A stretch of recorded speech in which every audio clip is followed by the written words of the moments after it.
Hello बच्चों, study सारथी में आप सभी का स्वागत है। और आज हम पढ़ेंगे कृतिका के दूसरे अध्याय साना साना हाथ जोड़ी। साना साना हाथ जोड़ी की रचना मधु कांकरिया जी ने की है और इसमें इन्होंने अपने पर्यटन की कहानी को लिखा है, पर्यटन का अनुभव बताया है। सिक्किम राज्य के गैंगटॉक से युमथांग शहर की इन्होंने यात्रा की थी। उस यात्रा के बारे में इन्होंने बताया है कि उस शहर की क्या कुछ खासियत है, कैसा पर्यटन स्थल है वो। तो साना साना हाथ जोड़ी का मतलब है कि छोटे छोटे हाथों को जोड़कर प्रार्थना करना। यह नेपाली भाषा के शब्द हैं और वाक्य हैं। इसका यही मतलब है कि हम जैसे प्रार्थना करते हैं तो अपने छोटे छोटे हाथों को जोड़ करके भगवान से कुछ मांगते हैं, कुछ कहते हैं, तो प्रार्थना करते हैं। इसी को इन्होंने यहाँ पर बताया है। आगे लिखती हैं मधु कांकरिया जी कि मैंने हैरान होकर देखा, आसमान जैसे उल्टा पड़ा था और सारे तारे बिखर कर नीचे टिमटिमा रहे थे। दूर ढलान लेती तराई पर सितारों के कुछ गुच्छे रोशनी की एक झालर सी बना रहे थे। क्या था वह रात में जगमगाता गैंगटॉक शहर था।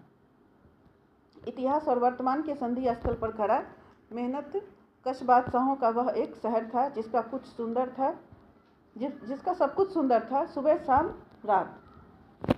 इन लाइनों में, इन वाक्यों में ये लेखिका बता रही हैं कि नीचे से ऊपर से नीचे की ओर देखती हैं जब ये कहीं ऊंची पहाड़ी, चूँकि वह पहाड़ी क्षेत्र है तो गैंगटॉक शहर तो पहाड़ी एरिया है पूरा। तो ऊंचे पहाड़ों पर जब ये खड़ी होकर नीचे इन्होंने देखा तो इनको ऐसा लग रहा था कि जैसे आसमान ही उल्टा पड़ गया हो, क्योंकि नीचे से का जो शहर का वातावरण था वह कुछ ऐसा ही दिख रहा था। नीचे ऊपर से ये देख रही थी और नीचे इनको जो शहर दिखाई दे रहा था उसकी छटा कुछ इस तरह थी कि बिजली से रोशनी से जगमगाता हुआ वह पूरा शहर झिलमिल सितारों सा लग रहा था। ऐसा लग रहा था जैसे हम अपने ऊपर जब आसमान को देखते हैं ना रात में, तो वह तारों से टिमटिमाता हुआ ऐसा ही लगता है कि जैसे ऊपर पूरा झालर सा बुना हुआ है रोशनी का। तो वही जब ये पहाड़ी एरिया में खड़ी हैं किसी ऊंचे स्थान पे, और नीचे जब देखती हैं तो इनको वो शहर कुछ वैसा ही दिखता है जैसे आसमान ही उल्टा पड़ गया हो। मतलब ऊपर का आसमान जो है वह नीचे झिलमिला रहा है, वह शहर रोशनी से जगमगाता हुआ ऐसा ही दिख रहा था जैसे कि आसमान नीचे पूरा तारों से भरा हुआ टिमटिमा रहा हो। तो इस तरह से इनको वो दिख रहा था। इसी एहसास को इन्होंने बताया है इन लाइनों में। और यह इन्होंने बताया है कि वह कुछ और नहीं था, वह गैंगटॉक शहर था, इतिहास और वर्तमान के संधि स्थल पर खड़ा मेहनतकश लोगों का, बादशाहों का वह शहर है। और ऐसा शहर है जिसका सब कुछ सुंदर है, मतलब दिन रात सुबह शाम मौसम से लेके सब कुछ उसका हसीन है, सब कुछ सुंदर है। ऐसा गैंगटॉक शहर है। और वह रहस्यमयी सितारों भरी रात मुझ में सम्मोहन जगा रही थी, कुछ इस कदर कि मैं उन जादू भरे क्षणों में मेरा सब कुछ स्थगित था, अर्थहीन था। मेरी चेतना, मेरा आसपास, मेरे भीतर बाहर सिर्फ शून्य था और अतीन्द्रियता में डूबी रोशनी की वह जादुई झालर। लेखिका बता रही हैं कि वह जो रहस्यमयी रातें होती थीं उस टाइम जब मैं वहाँ थी, तो वह मुझ में एक सम्मोहन सी जगाती थी, एक जादू सी जगाती थी। और ऐसा लगता था कि उस शहर के सुंदरता को देखकर, उस जादू भरे क्षणों में मेरा सब कुछ, मैं अपने आप में ही खो गई हूँ। मेरा सब कुछ अर्थहीन, अंतहीन, सब कुछ मुझ में ही सिमट गया है। मतलब इनको ऐसा फील होता था कि मैं उस शहर की सुंदरता में बिल्कुल खो सी गई हूँ। मेरा अपना कुछ नहीं रहा, मैं यहीं की होकर रह गई हूँ, इसमें पूरी तरह से डूब गई हूँ। मेरी अंतरात्मा, मेरा मन, मेरा कथन, मेरा कर्म वचन, सब कुछ इस शहर का होकर रह गया है, इस शहर में ही कहीं खोसा गया है। इतना सुंदर यह जगह है। धीरे धीरे एक उजाला सा फूटा और वह अपने शून्य से जिसमें वो खो सी गई थी, अपने ही शून्य में, अपने ही अंतर्मन में खोसी गई थी। वहाँ से वो बाहर निकली और जब बाहर निकली तो अचानक ही अनायास ही उनके होठों पर एक प्रार्थना आ गई कि साना साना हाथ जोड़ी गर्दहु प्रार्थना हमरो जीवन तिमरो कौशली। इसका मतलब है कि छोटे छोटे हाथ को जोड़कर मैं यह प्रार्थना कर रही हूँ कि मेरा सारा जीवन अच्छाइयों को समर्पित हो। आज सुबह की प्रार्थना के ये बोल मैंने एक नेपाली युवती से सीखे थे। लेखिका जो है उन्होंने एक नेपाली युवती से यह प्रार्थना सीखी थी। कौन सी प्रार्थना? तो यही कि साना साना हाथ जोड़ी गर्दहु प्रार्थना हमरो जीवन तिमरो कौशली। मतलब मैं अपने छोटे छोटे हाथों को जोड़कर भगवान आपसे यह प्रार्थना कर रही हूँ ईश्वर कि मेरा जो जीवन है वह मेरा सारा का सारा जीवन अच्छाइयों को समर्पित हो। मैं जीवन में सिर्फ अच्छाई ही करूँ, अच्छे ही कर्म करूँ। तो जब यह रात की उस खूबसूरती से जब उजाला हुआ और यह अपने अंतर्मन से जब एक उजास सा फूटने लगा, उजाला सा, जब यह बाहर निकली, मतलब जब सुबह हुई, उस रात की जब सुबह हुई तो जिसकी सुंदरता में ये खो सी गई थी, तो सुबह होते ही एक प्रार्थना इनके होठों पे अचानक से आ गई और इन्होंने वह प्रार्थना की। सुबह हमें युमथांग के लिए निकल पड़ना था, पर आँख खुलते ही मैं बालकनी की तरफ भागी। यहाँ के लोगों ने बताया था कि यदि मौसम साफ हो तो बालकनी से भी कंचनजंगा दिखाई देती है, हिमालय की तीसरी सबसे बड़ी चोटी कंचनजंगा। पर मौसम अच्छा होने के बावजूद आसमान हल्के हल्के बादलों से ढका था। पिछले वर्ष की ही तरह इस बार भी बादलों के कपाट ठाकुर जी के कपाट की तरह बंद ही रहे। लेखिका बता रही हैं आगे के वाक्यों में, आगे की लाइनों में, कि सुबह जब ये प्रार्थना कर चुकी होती हैं तो इनको पता है कि अगले ही सुबह इनको युमथांग के लिए जाना था। युमथांग जो है बहुत ही खूबसूरत शहर है, फूलों का शहर, इसको फूलों की घाटी बोलते हैं। घाटी है ये, सिक्किम का एक महत्वपूर्ण शहर है। तो गैंगटॉक से ये सुबह होते ही युमथांग के लिए ये जाने वाली थी घूमने के लिए। तो युमथांग शहर निकलना था इनको, पर जैसे ही सुबह हुई, आँख खुलते ही ये बालकनी में गई। लोगों ने बताया था कि अगर मौसम साफ हो तो बालकनी से कंचनजंगा दिखाई देती है। कंचनजंगा की जो चोटी है वह हिमालय की तीसरी सबसे बड़ी चोटी है। तो यही सोच करके लोगों ने, चूँकि इनको ये ऐसा बताया था, तो यह जब सुबह हुई तो ये सीधे ही बालकनी की तरफ भागी और वहाँ से देखने लगी कि कंचनजंगा दिखाई दे रहा है या नहीं। पर मौसम तो अच्छा था, लेकिन इसके बावजूद जो है वह आसमान जो है हल्के हल्के बादलों से ढका था। और पिछली वर्ष की तरह ही क्या हुआ था कि इस बार भी बादलों के कपाट ठाकुर जी के कपाट की तरह बंद ही रहे। जैसे ठाकुर जी के कपाट बंद रहते हैं, मंदिर के कपाट, और समय होने पर खुलते हैं, उसी तरह से बादलों से ही पूरा आसमान ढका हुआ था। तो मौसम साफ होने के बाद भी आसमान में जहाँ तहाँ बादल थे। कंचनजंगा ना दिखनी थी ना दिखी। अब चूँकि आसमान ही पूरा बादल से ढका हुआ था तो कंचनजंगा कहाँ से दिखाई पड़ती। हालांकि मौसम तो साफ था, पर आसमान में जहाँ तहाँ बादल छाए हुए थे, तो उन बादलों की वजह से इनको कंचनजंगा दिखी नहीं। पर सामने ही रकम रकम के रंग बिरंगे इतने सारे फूल दिखाई पड़े कि लगा फूलों के बाग में आ गई हूँ। कंचनजंगा तो नहीं दिखी इनको, पर सामने ही बहुत सारे रंग बिरंगे फूल लगाए हुए थे। तो इनको ऐसा लगा एक बार कि जैसे कि फूलों के बागों में ये आ गई हो।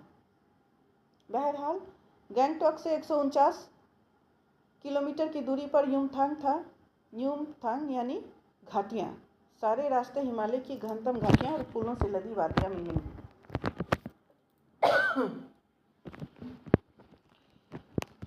कंचनजंगा दिखी नहीं, पर इनको रंग बिरंगे फूलों को देखकर फूलों के बाग में आ गई हूँ ऐसा महसूस हुआ।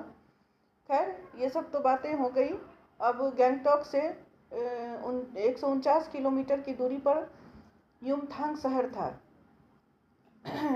युमथांग जो है वह घाटी है और फूलों की घाटी इसको बोलते हैं। सिर्फ रंग बिरंगे वहाँ फूल और अच्छे अच्छे फूल मिलते हैं। तो इनको वहीं जाना था घूमने के लिए। और इनका जो ड्राइवर कम गाइड था, मतलब जो गाइड भी था और इनका ड्राइवर भी था, जितेन नार्गे, वह मुझे बता रहा था क्या वहाँ से बर्फ़ मिलेगी। मैं बचकाने उत्साह से पूछने लगी। इनको युमथांग जाना था, गैंगटॉक से 149 किलोमीटर दूर, और सारे रास्ते हिमालय की घनतम घाटियाँ और फूलों से लदी वादियाँ मिलेंगी आपको। यह इनको कौन बता रहा था? तो इनका जो ड्राइवर कम गाइड था, जितेन नार्गे उसका नाम था, वह इनको बता रहा था कि वहाँ पर फूलों से लदी वादियाँ आपको मिलेंगी। तो यह बचकाने उत्साह से पूछने लगी, बड़े उत्साह से, कि क्या वहाँ बर्फ़ भी मिलेगी। चलिए, तो जगह जगह गदराए पाइन और धूपी के खूबसूरत नुकीले पेड़ों का जायजा लेते हुए हम पहाड़ी रास्तों पर आगे बढ़ने लगे कि एक जगह दिखाई थी एक कतार में लगे सफ़ेद बौद्ध पताकाएं।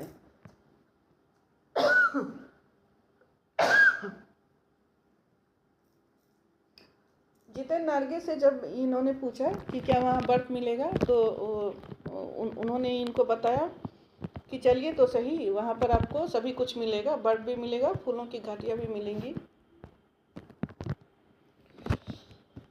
जगह जगह गदराए पाइन और धूपी के खूबसूरत नुकीले पेड़ इनको मिले। उनका जायजा लेते हुए गाड़ी जो है इनकी वह पहाड़ी रास्तों पर आगे बढ़ रही थी। तभी एक जगह इनको एक कतार में सफ़ेद बौद्ध पताकाएं जो होती हैं,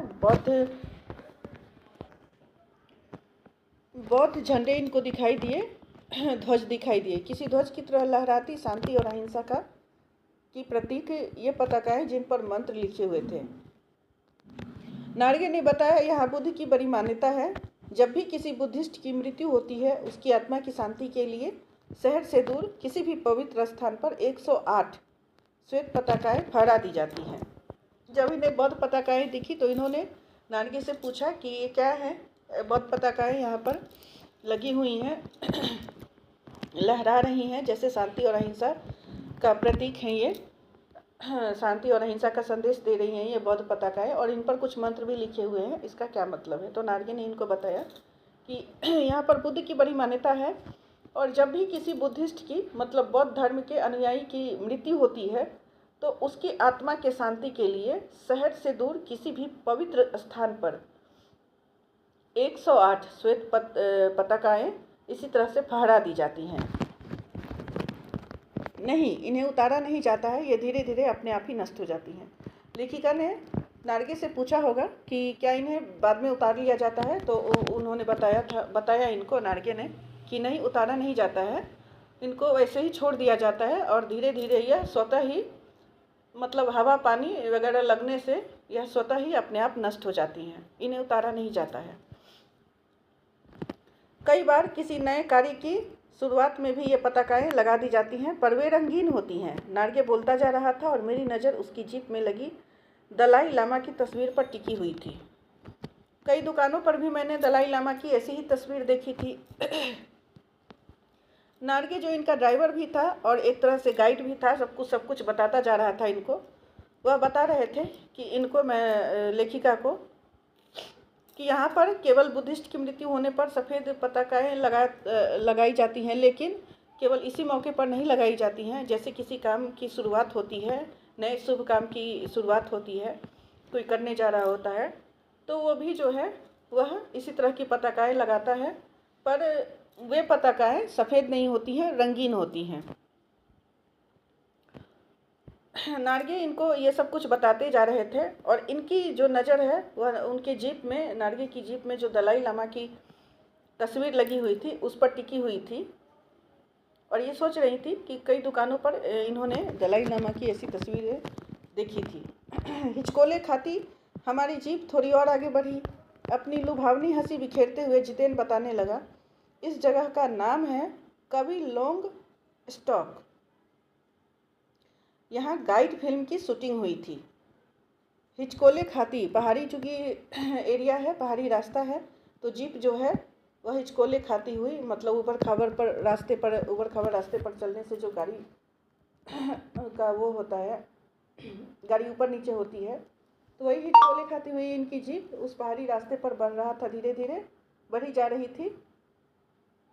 और नार्गे जो हैं, जितेन नार्गे, वह गाड़ी चला रहे थे और अपनी लुभावनी हंसी भी बिखेर रहे थे, और साथ में इनको उस रास्ते की कहानी भी बताते जा रहे थे लेखिका को, कि इस जगह का नाम है कवि लॉन्ग स्टॉक, और यहाँ गाइड फिल्म की शूटिंग हुई थी। कवि लॉन्ग स्टॉक जो जगह है वहाँ पर गाइड फिल्म की शूटिंग हुई थी। तिब्बत के चीज़खे बमसन से लेपचाओं के सोमेन से कुंजतेक के साथ संधि पत्र पर यही हस्ताक्षर किए थे। तिब्बत के चीज़खे बमसन कोई रहे होंगे ने लेपचाओं के सोमेन से कुंजतेक के साथ जो संधि पत्र हस्ताक्षर किए थे वो यहीं पर किए थे। कोई संधि पत्र हस्ताक्षर हुए थे वो इसी जगह पर हुए थे। एक पत्थर यहाँ स्मारक के रूप में भी है।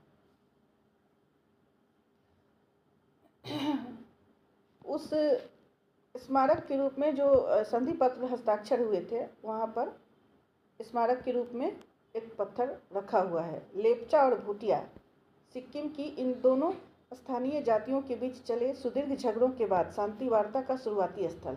अच्छा, लेपचा और भूटिया सिक्किम की ये दो स्थानीय जातियां हैं जिनके बीच काफ़ी लंबे समय से कोई संघर्ष चल रहा था, झड़प चल रहा था। तो उस वहाँ पर जो संधि पत्र हस्ताक्षर हुए थे दोनों के बीच झगड़ों के बाद झगड़े बंद करके जो एक शर्त रखी गई थी कि अब मतलब ये चीज़ नहीं होनी चाहिए, यहाँ पर ये बंद हो, तो उसके रूप में एक संधि पत्र दोनों की तरफ से हस्ताक्षर किए गए थे। तो चूँकि वहाँ पर उसके प्रमाण के रूप में एक स्मारक के रूप में वहाँ पर एक पत्थर रखी हुई थी, और शांति वार्ता की शुरुआत जो है वह उसका शुरुआती स्थल था, वहीं से हुई थी, उसी जगह से हुई थी।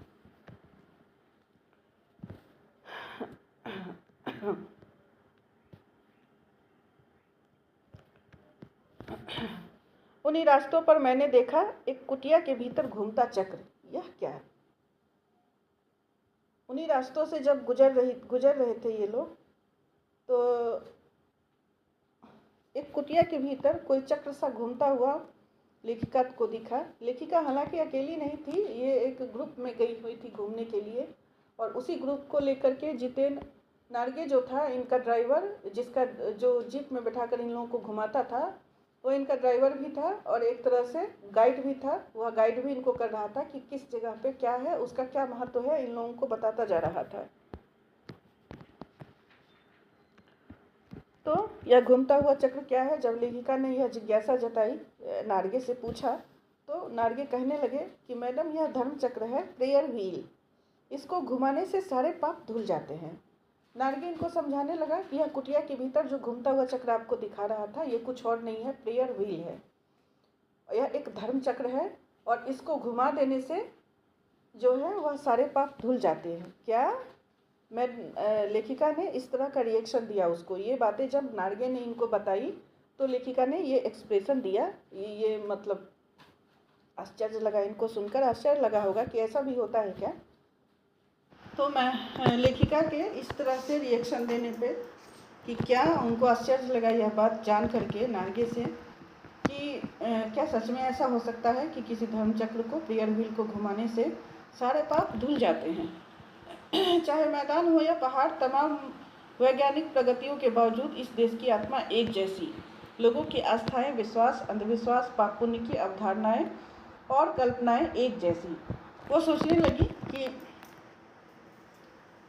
चाहे मैदान हो या पहाड़ी इलाका हो, जितने भी तमाम वैज्ञानिक प्रगति तो हुए हैं, इसके बावजूद इस पूरे देश की आत्मा एक जैसी है, मान्यताएं भी एक जैसी हैं और आस्थाएं, विश्वास, अंधविश्वास, पाप पुण्य की अवधारणाएं और कल्पनाएं भी एक जैसी हैं। कहने का मतलब है कि आज भी जो है देश की कितनी भी वैज्ञानिक प्रगति हो गई हो, कोई सा भी समय, कैसा भी समय बदल गया हो, पर लोगों की जो सोच है, लोगों की जो आत्मा है वो एक ही जैसी है।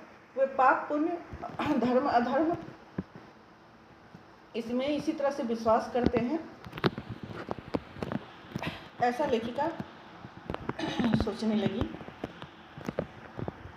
रफ्ता रफ्ता हम ऊंचाई की ओर बढ़ने लगे। बाजार, लोग और बस्तियां पीछे छूटने लगे। अब परिदृश्य से चलते चलते स्वेटर बुनती नेपाली युवतियां और पीठ पर भारी भरकम कार्टून धोते बौने से दिखते बहादुर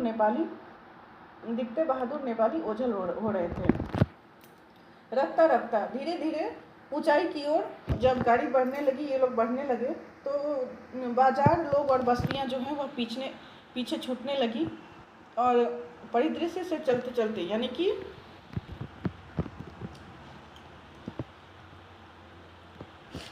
उस रास्ते से, उस दृश्य से चलते चलते अब स्वेटर बुनती जो नेपाली युवतियां दिख रही थी और पीठ पर भारी भरकम कार्टून धोते बौने से दिखते, मतलब छोटे कद के जो बहादुर नेपाली दिख रहे थे वो आंखों से ओझल हो रहे थे। अब नीचे देखने पर घाटियों में ताश के घरों की तरह पेड़ पौधे के बीच छोटे छोटे घर दिखाई दे रहे थे। मतलब ये लोग ऊंचाई पे आ गए थे और ऊपर से नीचे जब देख रहे थे तो छोटे छोटे जो घर है वह जैसे ताश के छोटे छोटे घर बनाते हैं ना, घरौंदे टाइप के, वैसे पेड़ पौधों के बीच उस तरह से दिखाई दे रहे थे। मतलब ये लोग काफ़ी ऊंचाई भरे रास्ते पे, ऊंचाई वाले रास्ते पे आगे बढ़ चले थे। हिमालय भी अब छोटी छोटी पहाड़ियों के रूप में नहीं, वरन अपने विराट रूप और वैभव के साथ सामने आने वाला था। न जाने कितने दर्शकों, यात्रियों, तीर्थाटनियों का काम में हिमालय, पल पल परिवर्तित हिमालय भी जो है वह छोटी छोटी पहाड़ियाँ नहीं, वरन अपने विराट रूप में सामने आ रहा था और निखरता हुआ उसका रूप दिखता जा रहा था। पता नहीं कितने दर्शकों, यात्रियों, तीर्थाटनियों का काम है हिमालय। मतलब ये जितने दर्शक, यात्री, तीर्थाटन करने वाले जितने भी लोग हैं, तीर्थाटनी लोग, उन सबके की कर्मभूमि जो है हिमालय अब विराट रूप में दिखने लगा था। पल पल परिवर्तित हिमालय, पल पल वह जो हिमालय है वह अपने परिवर्तित रूप में सामने आता जा रहा था। और देखते देखते रास्ते वीरान, संकरे और जलेबी की तरफ घुमावदार होने लगे। हिमालय बड़ा होते होते विशालकाय होने लगा। घटाएं गहराती पाताल नापने लगी। और देखते देखते रास्ते जो हैं वह वीरान यानी कि सुनसान होने लगे, संकरे होने लगे और जलेबी की तरफ घुमावदार। मतलब रास्ते जो हैं वह वीरान, संकरे और सुनसान, संकरे और जलेबी की तरफ घुमावदार, यानी कि जिस तरह से जलेबी होता है ना वैसे घुमावदार होने लगे। पहाड़ी रास्ते इस तरह से अक्सर होते ही हैं कि गोल गोल करके ऊपर ऊंचाई पर जाना पड़ता है। गाड़ी जाए या गाड़ियों से या फिर इंसान चले, तो जो पहाड़ी रास्ते होते हैं वह इसी तरह से घुमावदार होते हैं। तो ये लोग भी घुमावदार रास्ते से होते हुए चलते जा रहे थे आगे की ओर और ऊंचाई पर बढ़ते जा रहे थे। यहाँ रास्ता जो है वह सुनसान होता जा रहा था, संकरा होता जा रहा था और घुमावदार होता जा रहा था। हिमालय धीरे धीरे जो बड़ा दिखता जा रहा था वह अब विशालकाय रूप होने उसका लगा था, क्योंकि हिमालय अपने विस्तृत रूप में इन्हें दिखने लगा था और घटाएं गहराती पाताल नापने लगी थी।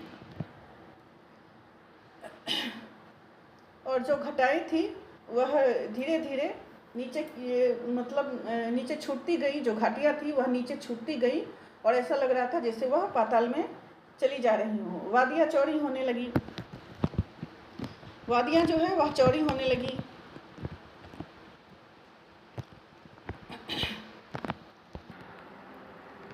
वादियाँ चौड़ी होने लगी। बीच बीच में करिश्मे की तरह रंग बिरंगे फूल शिद्दत से मुस्कुराने लगे। लेखिका लिख रही हैं कि वादियाँ जो हैं, जो घाटियाँ हैं, मतलब भूमि के जो निचले हिस्से हैं वह चौड़े होने लगे। दो पहाड़ों के बीच वाले जो हिस्से थे, दो पहाड़ों के बीच का जो गैप था वह चौड़ा होने लगा और बीच बीच में जो है वह जादू की तरह, करिश्मे की तरह रंग बिरंगे फूल भी दिखने लगे। ऐसा लग रहा था जैसे फूल भी मुस्कुरा रहे हैं।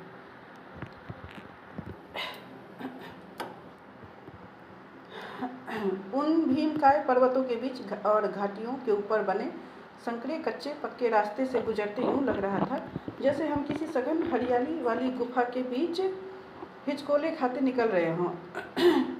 उन बड़े बड़े पर्वतों के बीच और घाटियों के ऊपर बने हुए जो संकरे कच्चे पक्के रास्ते थे, जो पतले कच्चे पक्के रास्ते थे, उससे गुजरते हुए हमें ऐसा लग रहा था जैसे किसी खूब घने हरियाली वाली गुफा के बीच से हिचकोले खाते निकल रहे हों। इस बिखरी असीम सुंदरता का मन पर यह प्रभाव पड़ा कि सभी सैलानी झूम झूम कर गाने लगे, सुहाना सफ़र और ये मौसम हंसी। ये जो असीम सुंदरता बिखरी हुई थी रास्तों में, इसको देख करके सभी सैलानी जो हैं, हम लोग वो झूमने लगे और कुछ उसमें से गाने लगे कि सुहाना सफ़र और ये मौसम हंसी। यह एक बहुत ही अच्छा गाना है। इसको सैलानी लोग जो हैं वह गुनगुनाने लगे, गाने लगे। तो बच्चों, आज के लिए इतना ही, और आगे की कहानी हम दूसरे भाग में पढ़ेंगे। तब तक के लिए धन्यवाद।